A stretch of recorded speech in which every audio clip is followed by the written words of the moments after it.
Assalamualaikum warahmatullahi wabarakatuh. Gimana Adek? Kemarin kita sudah bahas tentang sifat-sifat perkalian. Maka Kak Andi sekarang ingin perkenalkan operasi baru. Kita sekarang sudah belajar yang pertama operasi penjumlahan, kemudian operasi pengurangan. Kemudian kita sudah membuktikan bahwa pengurangan itu sebenarnya operasi penjumlahan, ya kan? Kemarin sudah kita bahas. Kemudian operasi perkalian kita sudah bahas juga. Nah, sekarang Kak Andi ingin membahas operasi baru. Apa itu?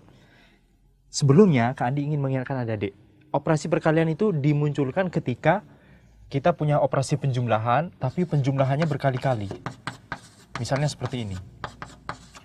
Maka karena tiganya muncul 5 kali, 1, 2, 3, 4, 5, untuk menghemat, kita kenalkan operasi perkalian, yaitu 3 kali 5.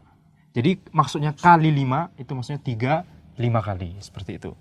Kemudian, kalau misalnya kita punya 3 kali 3 kali 3 kali 3 kali 3, maka dan kasus seperti ini sangat banyak di kejadian sehari-hari. Misalnya kita lagi ngerjain matematik, lagi ngerjain fisika dan sebagainya, lagi ngerjain kimia, atau misalnya di teknik, misalnya kita ngerjain arsitektur dan sebagainya, mesin, elektronika dan sebagainya, maka kita akan banyak menemukan angka yang harus dikalikan berkali-kali seperti ini. 3 dikalikan sampai 5 kali. Maka orang akhirnya memutuskan untuk membuat operasi baru, yaitu namanya operasi pangkat.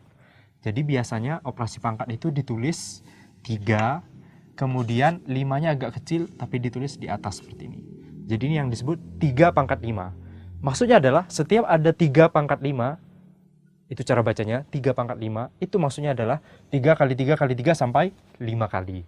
Nah, hal ini, yaitu cara penulisan ini, tidak seperti biasanya. Karena biasanya kita 3 sama 5-nya ukurannya sama, kemudian satu baris, kemudian ada simbol baru.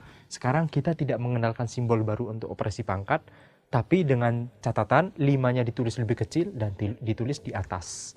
Jadi itu perbedaan antara operasi baru ini, yaitu operasi pangkat dengan operasi-operasi sebelumnya. Maka mari kita coba utak-atik dulu. Ini sekarang kan Kak Andi sudah mengenalkan, nih loh ada operasi pangkat. Coba kita utak-atik, yuk kita utak-atik bersama. Nah, jadi misalnya 2 pangkat 3, oke, itu berarti 2 kali 2 kali 2, yang kita bisa hitung 8. Jadi ini sebenarnya sangat mudah kan, karena pangkat itu ya sebenarnya perkalian berulang. Tapi gimana kalau misalnya 2 pangkat, misalnya 2 pangkat 1, atau kita 2 pangkat 2 dulu, maka 2 kali 2 itu adalah 4, 2 pangkat 1 yaitu 2, dan bagaimana kalau misalnya 2 pangkat 0? Adik-adik tentu ingat kan, ini kan kita punya bilangan bulat itu mulai dari 0, kemudian ke kiri itu minus 1, minus 2 dan seterusnya, ke kanan itu 1, 2 dan seterusnya. Maka kita bisa ambil sebarang bilangan, kita contohnya di sini ambil 2, kemudian pangkatnya kita bisa ambil terserah. Kita bisa ambil bilangan positif, 3, 2, 1, kemudian ambil bilangan 0, kemudian bisa mengambil bilangan negatif. Jadi nanti kita bisa melihat 2 pangkat negatif 1 misalnya itu berapa. Nah, tapi coba kita fokus dulu ke 2 pangkat 0. 2 pangkat 0 itu berapa kira-kira? Kalau kita pakai definisi yang ini, 2 pangkat 0 itu adalah 2 dikalikan sebanyak 0 kali. Nah, bingung. Kalau 2 pangkat 1, 2 dikalikan sebanyak 1 kali, yaitu 2 sendiri. Itu sangat jelas insya Allah, ya kan? Tapi kalau 2 pangkat 0, bingung. Nah, gimana cara menyelesaikan kebingungan ini? Maka sekali lagi kita ingat pola yang kemarin, yaitu kita lihat polanya. Di sini 8, 4, 2. Jadi kalau 2 pangkat 1 sama dengan 2, kita naikkan pangkatnya, itu kalikan 2 jadi 4. Karena ini baru kalikan 2, maka kalau kita naikkan pangkatnya lagi, kita perkenalkan kali 2 baru, yaitu 8.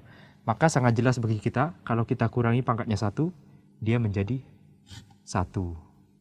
Jadi kesimpulannya adalah semua bilangan kalau dipangkatkan 0 itu sama dengan 1. Adik-adik coba cek. Misalnya 3 pangkat 0 pakai pola seperti ini, atau 4 pangkat 0 pakai pola seperti ini. Kita lihat 4 pangkat 3 berapa, 4 pangkat 2 berapa, 4 pangkat 1 berapa. 4 pangkat 0 pasti selalu menyimpulkan sama dengan 1. Nah, untuk pangkat negatif itu Kak Andi tidak akan bahas. Ini insya Allah kita akan bahas berikutnya. Insya Allah adik-adik harus sabar untuk membahas tentang pangkat bilangan negatif.